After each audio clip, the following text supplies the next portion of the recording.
This is one of the most complex cases by the Queen of Mystery, Agatha Christie. Probably also one of the toughest cases for Detective Poirot's brainpower. The story starts with a strange thing Miss Lemon, Poirot's secretary, heard. Turns out, Miss Lemon's sister, Miss Mon, manages a dorm for foreign students. Most of the students living there are from America, they say. Lately, there have been a bunch of weird thefts in the dorm. All kinds of stuff have gone missing. Like high heels, rings, canvas bags, big pendants, stethoscopes, light bulbs in the hall, lighters, boric acid powder, and more. What's stranger still, the missing ring mysteriously showed up in a student's soup bowl. And the canvas bag was cut open with a knife, then tossed in the boiler room. Since the dorm has security access control, outsiders can't just come and go freely. So Miss Mon and the landlady believe the thief must be one of the students living there. But since the stolen stuff is just cheap little things, Miss Mon and the landlady didn't report it. But after hearing this odd story from Miss Lemon, Poirot felt the case might not be so simple. The next day, Poirot, bored, went to see Miss Mon. He offered to help free of charge to investigate the dorm thefts. Miss Mon was glad to accept. That evening, taking advantage of dinner time, she introduced the landlady and 7 students living in the dorm to Poirot. Introduced them to Poirot. They were Sissai, a long-haired girl from chemistry; Xia Ding, a psychology top student with a touching hairline, a girl with full blonde hair; Jean Yo, studying fashion design; Four Eyes, a bespectacled guy from archaeology; Wan Mei, a curly-haired girl from literature; Glass's sister, a political science student; and Red Hair, a medical student. When they learned the stout man in front of them was the famous Detective Poirot, the students guessed he came to investigate the dorm thefts. Everyone thought Poirot was overqualified for such petty thefts. But Poirot seriously said, there might be a big conspiracy behind this theft. So Miss Mon and the landlady should report soon. Poirot said this because, first, the theft case seemed fishy. Second, she wanted to test the students' reactions. Just as she expected. Early the next morning, Sissai, the long-haired girl from chemistry, arrived with Xia Ding, the top psychology student with a touching hairline, at Poirot's detective agency. Sissai admitted she was the thief stealing from classmates. But she didn't steal for profit. She couldn't control her urge to steal. According to Sissai, the most valuable thing she stole was the ring of the political science student, Glass's sister. Sissai thought the ring was just a cheap trinket. But she accidentally heard from Jean Yo, a fashion design student. The diamond on Glass's sister's ring was a real, expensive gem. Sissai worried Glass's sister would report it. So she found a chance to put the ring inside a soup bowl, returning it to its owner. As for the other stolen items, Sissai returned all of them last night and got everyone's forgiveness. She came hoping Poirot would drop the case. Xia Ding spoke up for Sissai. She thought Sissai might have kleptomania. That's why she couldn't control stealing. After explaining her situation, Sissai warned Poirot there might be more thieves in the foreign student dorm. Because the missing bulbs in the hallways, the landlord's stolen boric acid disinfectant, and the med student Red Hair's missing lab coat, the stethoscope, canvas bag, and other stuff weren't hers. Poirot believed Sissai's honest words, so he decided not to hold her responsible. But that night, Sissai suddenly died from poisoning in her room. When the landlord found the body, it was the next morning. Poirot and Inspector Japp rushed there. Before they could check the scene, they got scolded by the landlord. The landlord thought Poirot's fuss over the theft case forced Sissai to kill herself. Poirot didn't believe Sissai committed suicide. According to the dorm supervisor, Sissai suffered from severe insomnia. She needs to take a packet of sleeping powder every night to fall asleep. The wrapper of the sleeping powder Sissai took last night had some morphine powder residue on it. Poirot suspected someone swapped her sleeping powder with a lethal dose of morphine. They replaced Sissai's usual sleeping powder. No outsiders are allowed in the foreign students' dorm, so the poisoner must live inside the dorm. Poirot and Captain Japp then questioned Sister Ming, the landlady, and psychology student Xia Ding who were in the dorm. But they found nothing, just as they planned to ask others who were out. The four-eyed archaeology student came back to the dorm. From him, Poirot and Captain Japp got 2 key clues. First, on the night of the incident, the four-eyed student saw with his own eyes red-haired medical student sneaking into his room when Sissai was away. Second, morphine powder is prescription only according to him. Regular people can't buy it all, and Red Hair is currently doing an internship at a hospital, so he should have easy access to this prescription drug. Following clues from Four Eyes, Poirot, and Captain Japp rushed to the hospital where Red Hair interned to check things out. Sure enough, the hospital had recently lost a whole bottle of morphine powder. Now, med student Red Hair became a prime suspect in Sis Eye's murder. But faced with Poirot and Japp's questioning, Red Hair firmly denied stealing morphine from the hospital. She snuck into Sis Eye's room that night just to find her lost stethoscope. Back then, stethoscopes were pricey and hard to get. Even though Sis Eye had said before, she never stole from Red Hair. Red Hair doubted her words and sneaked into her room to look around, but found nothing.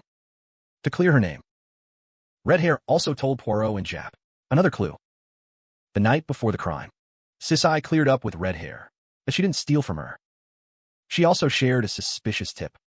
Sis Eye's room window faced the dorm's boiler room. One night, it said, Sis Eye spotted someone sneaking in with Red Hair's canvas bag. This person probably cut open the canvas bag and tossed it inside the boiler room, but Sis Eye wasn't sure if Red Hair's stethoscope and coat were also stolen by this person, judging by Sis Eye's tone.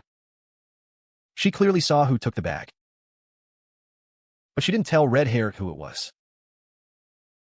Red Hair suspects this thief killed Sis Eye to keep quiet.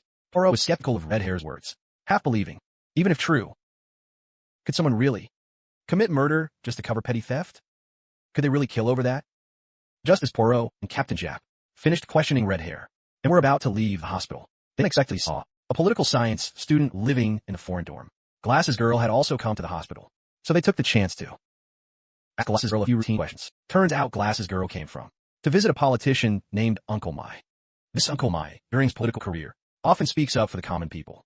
Recently admitted to this hospital due to illness, the glasses-wearing girl studying political science has always seen my shoe as an idol. That's why she came to visit.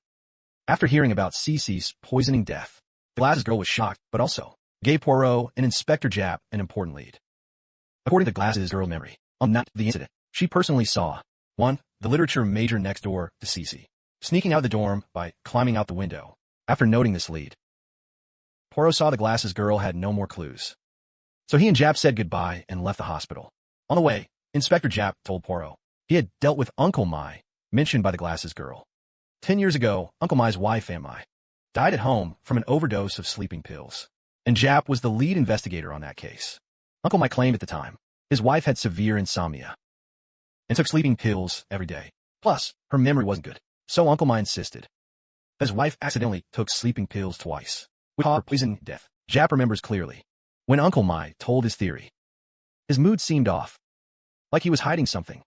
Japp wanted to talk to Uncle Mai and Aunt Mai more, and asked their 16-year-old son, Amai, about it. But Uncle Mai stopped him. Uncle Mai said Amai was scared by his mother's death, so he sent him to live with relatives out of town. Japp suspects Amai might know the real cause of Aunt Mai's death, which is why Uncle Mai sent him away. Inspector Japp also overheard Uncle Mai say this to his lawyer. I have to do this, and I can only do this. This made Japp more suspicious that Uncle Mai killed Aunt Mai. But when Japp was ready to dig deeper, he was stopped by his boss. The reason is, Uncle Mai was very influential in politics back then. His cautious boss feared upsetting him might hurt his own career. And so, Aunt Mai's death case was quickly closed as an accident. Japp now thinks back. He oddly feels Aunt Mai's case is kind of like Sis Eye's death now. But since the two victims aren't connected, and the cases happened 10 years apart, Japp and Poirot didn't dig deeper whether there's a link between the two cases. Later, they followed clues from Miss Glasses and found Wanmei reading again in the library. Unexpectedly, Wanmei denied leaving the dorm the night of the incident. At this moment, Poirot noticed the book Wanmei was reading was a collection of Oscar Wilde stories, so he casually told a few stories from the book. Wanmei couldn't help praising Poirot's knowledge, but Poirot was puzzled by her praise, because what she said casually were actually Shelley's stories. Wanmei, a literature major, couldn't possibly mix up Wilde and Shelley's works. After questioning Wanmei, Poirot and Detective Japp found Jean Yeo studying fashion design. Jean Yeo is currently interning at a fashion company. Poirot noticed Jean Yeo is great at hand sewing, and her stitching technique is quite unique. but she didn't give any useful clues. Poirot and Jap decided to go home and rest. But that night, another murder happened in the foreign student dorm. This time the victim was the landlord's wife. She was stabbed in the heart and died in her own room. According to students, the landlady was dead drunk before she was killed. She got drunk and openly threatened to tell the police the whole truth. She wanted to make sure nothing bad would happen again in her apartment. Poirot and Jap guessed from this. The landlady might have known who killed Sissai. That's why she was silenced. According to dorm supervisor, the landlady was a single woman who kept herself most days, but she got along well with some students in the dorm. She also ran a foreign students club and a shop selling travel bags. The bag shop was near the dorm. The prices were very cheap. Students in the dorm and club members often shopped at her bag store. Red Hair from the medical school, while traveling in Amsterdam, Netherlands, bought a canvas bag at her shop. But on the day Red Hair came back, his canvas bag got stolen. After stealing it, the thief cut open the lining with a knife, then threw it away in the boiler room. Coincidentally, a light bulb in the dorm corridor also disappeared that same night. After Poirot and Jap talked with Sister Ming, Red Hair from med school and Four Eyes from archaeology mysteriously came to see them, saying they had an important clue. A few days before Sissai's murder, some students in the dorm were chatting and talked about murder. Psych student Xie Ding bragged out loud that he could easily get poisoned and pull off a murder unnoticed. To prove it was true, he actually got a bottle of morphine powder and showed it off to everyone. But 2 days before Sissai was killed, Xie Ding got worried and dumped the morphine powder down the sink in front of everyone. So when Poirot and Jap questioned the students earlier, no one mentioned this. After hearing the clues from Red Hair and Four Eyes, Poirot and Jap questioned Xie Ding again. They grilled him. This time, Xie Ding admitted he stole medical student Red Hair's lab coat and stethoscope. He dressed up as a doctor using these two items. Then he ran to the hospital where Red Hair was interning. He stole a whole bottle of morphine powder, but Xie Ding insists he only wanted to show off in front of everyone. He never intended to poison or kill anyone to avoid trouble later on. He even destroyed all the morphine powder in front of everyone by pouring it down the sink. Before destroying the morphine powder, Xie Ding kept it in his room. He didn't usually lock his door when visiting others, so he suspects someone first stole Lamadi's boric acid powder used as disinfectant, then replaced the morphine powder with boric acid powder. Boric acid powder looks very similar to morphine powder. Even if someone swapped them, Xie Ding wouldn't notice. If Xie Ding's words are true, then the landlady's missing boric acid powder has a reasonable explanation. Judging by the amount of stolen morphine powder after poisoning Cece, the killer should have had some leftover. So Poirot had Jap search every room in the dormitory to see if any morphine powder remained. He went to the landlady's luggage shop himself and bought a canvas bag like the one Red Hair lost. He felt the thief cutting the bag lining was suspicious. When buying the canvas bag, a male clerk at the shop kept looking at Poirot with a puzzled look. This made Poirot a bit uncomfortable. Back at home, Poirot carefully opened the bag lining. He found a hidden compartment inside. The stitching looked very unusual. Meanwhile, Detective Jap found leftover morphine powder in a floor compartment of Xie Ding's room. Jap immediately arrested Xie Ding on charges of poisoning Cece. Poirot, on hearing this, prepared to go to the police station. But just as he stepped out, he was grabbed by a man. The victim was exactly the male clerk from the landlady's luggage shop who looked at Poirot suspiciously. The male clerk took Poirot into an office. Wan Mei, a literature student living in the foreign student dorm, is actually here too at this moment. The male clerk straightforwardly told Poirot his name is John. He is a British agent. Wan Mei is his partner. They are undercover near the landlady, investigating a huge diamond smuggling case. The night Sissai was poisoned, Wan Mei did sneak out through the window. She wanted to discuss their next move with John. He lied to Poirot and Jap before, just to hide his agent identity. And after this investigation period, John and Wan Mei have figured out the landlady is a key member in the diamond smuggling gang. He's using foreign students who come and go often to smuggle stuff. But so far, John and Wanmei haven't figured out which students are involved, or how they smuggle diamonds into the UK. They brought Poirot here by force this time, worried Poirot might unknowingly tip them off. Poirot wasn't surprised by John and Wanmei's identities, since he found out Wanmei, a literature student, couldn't tell Wilde from Shelley.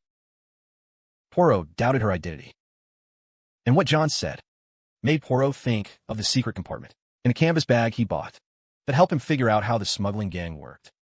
The landlady probably first sold scented bags with secret compartments from her shop at low prices to foreign student dorms and foreign students in clubs.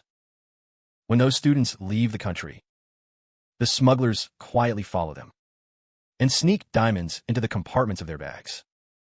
That way, the students unknowingly help the smugglers bring diamonds into the country. This probably explains why the medical student Redhair's canvas bag was stolen, likely because the bag's compartment held diamonds from the smugglers. The smugglers stole the bag to get their diamonds. To avoid being caught, the thief also took the light bulb from the dorm corridor, leaving the hall in darkness. But the thief never expected that when she went into the boiler room to get the diamonds, Cece saw it through the window. Cece recognized the thief, but didn't know she was smuggling diamonds. She was spotted anyway, and silenced. The landlady, though part of the gang, is weak and not very sharp. She just wants money, not to cause any deaths. So after Cece was killed, the landlady, drunk, threatened to spill everything to stop more deaths. Didn't expect the killer to silence her first, even though the case's truth was mostly clear. But Poirot still couldn't ID the killer. That very night, Poirot brought Inspector Japp to his detective agency to update him on the latest in the case. Japp shared the results from questioning Shedden. Shedden denied guilt, claiming he didn't know about the leftover morphine under the floor. Japp couldn't tell if Shedden was telling the truth, so he was held at the station for now, while Poirot and Japp analyzed the case. The four-eyed guy from the archaeology dorm suddenly came running to Poirot for help. According to him, he just talked with Glasses, a poli-sci student. Glasses said she knew the killer who poisoned Sissy wasn't Shedden, but someone else. But Glasses was scared of revenge, so she wouldn't say the real killer's name or call the cops. Four-eyed worried Glasses might get hurt too. That's why he came to Poirot for help. While the three talked, the phone suddenly rang. It was Glasses on the line. Glasses said she'd made up her mind and would tell Poirot the killer's name. But before she could say it, the call cut off mysteriously. By the time Poirot realized trouble, he rushed with Japp and Four-Eyed to the dorm. They found Glasses' head hit hard with a blunt object, dead long in a pool of blood. Poirot then found in her pocket an old photo stained with blood. The photo seemed of a politician Glasses admired, Uncle Mac and his family of three. But Mac's son Amac's face was covered by the bloodstain, so you couldn't see it clearly. Japp found under Glasses' fingernails a short red hair strand. In the whole foreign student dorm, only one department's redhead had red hair. Japp had to suspect the one who attacked Glasses and the killer of Sissy and the landlady. It's this redhead.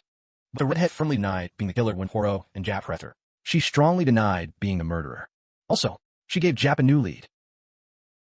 It turns out, Sister Glasses went to visit Uncle Mai at the hospital, but was stopped by Uncle Mai's lawyer. She didn't get to see her idol. So this afternoon, Sister Glasses found the redhead interning at the hospital and asked her to sneak her into Uncle Mai's room. The family photo of Uncle Mai in Sister Glasses' pocket was probably taken secretly from the room as a keepsake. Unexpectedly, shortly after Sister Glasses left the room, Uncle Mai suddenly fell ill and died.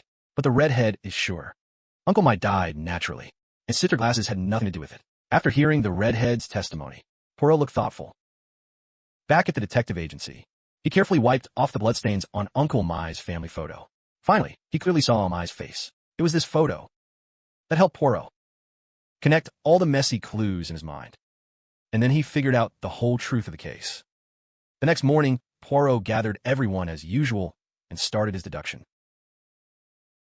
He told everyone the case was tricky because it wasn't just one case, but a mix of theft, smuggling, and murder.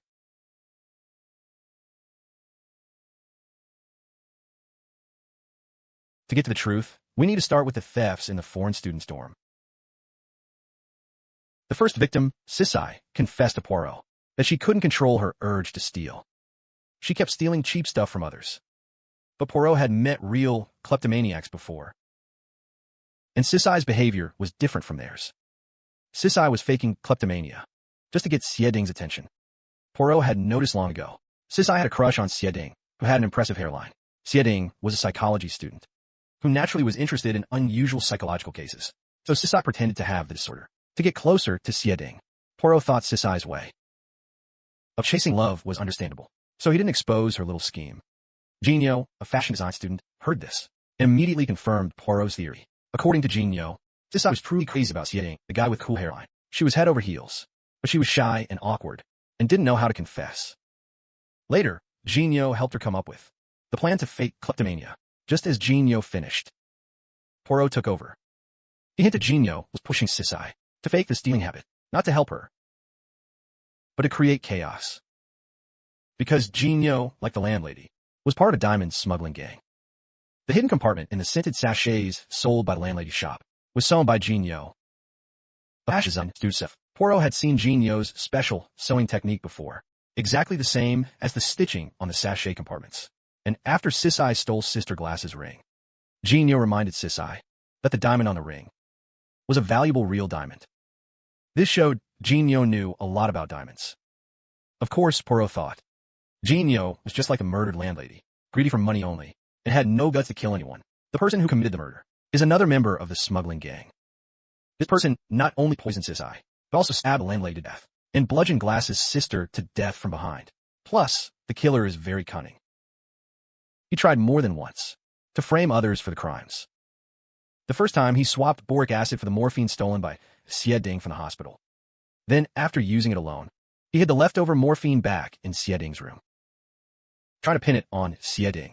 The second time, after killing Glass's sister, he stuck a red short hair under her fingernails to frame the red-haired medical student for the murder. Think about it. Glass's sister was killed by a heavy blow from behind, clearly attacked from behind and killed instantly. So then, how did the killer's hair end up under her nails? At this point in reasoning, Poirot stopped holding back. She accused the killer of Sisai's murder, and the landlady and Glass's sister's killer was none other than the skillful actor, the harmless-looking archaeology student, Four Eyes. The problem is, when Glass's sister was attacked, Four Eyes was with Poirot and Detective Jap. So how did he manage to be in two places? To attack Glass's sister? Regarding this, Poirot explained, Four Eyes actually killed Glass's sister before heading to the detective agency. Then he rushed to the detective agency to put on a show. Meanwhile, Jinyo, following Four Eyes' orders, called the detective agency, pretending to be Glass's sister, faking that Glass's sister was still alive, giving Four Eyes a solid alibi. As for Four Eyes' motive for killing Glass's sister, it had nothing to do with Sisai or the landlady's deaths. Glass's sister was targeted because she accidentally found out a secret about Four Eyes. Poirot then showed everyone a family photo of Uncle Mai found in Glass's sister's pocket. Uncle Mai's son Ameo in the photo was clearly Four Eyes himself. Glass's sister officially discovered his secret, just stole this photo from the ward, then came back to confirm it face-to-face with Four Eyes. But that brought death upon himself. Four Eyes killed Glass's sister out of guilt, because 10 years ago, he poisoned his own mother, Aunt Mai. Poirot confirmed this with my shoe's lawyer yesterday. Four Eyes as a teenager was a lazy troublemaker, often stealing money from home. Aunt Mai, fed up, finally threatened to call the cops to lock her son up. But Four Eyes took it seriously and poisoned his own mother with sleeping pills. Uncle Mai, after learning the truth, covered for his son, claimed his wife died accidentally from sleeping pills, forced his son to write a confession for poisoning his mother, then kicked him out, threatening that if Four Eyes didn't repent, he'd use that confession to send him to jail. But Four Eyes didn't turn over a new leaf after leaving home. Instead, he changed his name and started smuggling diamonds. And now he's killed 3 people in a row. Even if Uncle Mai hadn't died from illness days ago, he'd probably have been stressed to death by his son. After hearing Poirot's reasoning, Jinyo confessed her crime voluntarily. Four Eyes tried to escape through the window, but was caught by the cops outside. Uncle Mai's lawyer then handed Four Eyes Shemu's handwritten confession to the police. What awaits him is cold shackles at the execution ground. This story is from the brain-twisting Poirot series. The Foreign Student Dormitory Murder. Though this case is very complex, with few logical holes, it doesn't really stand out, missing a striking motive or killer's trail. So it's not well known among Agatha's works. Alright, that's it for today. If you love mystery and detective shows, don't forget to follow me. See you next time.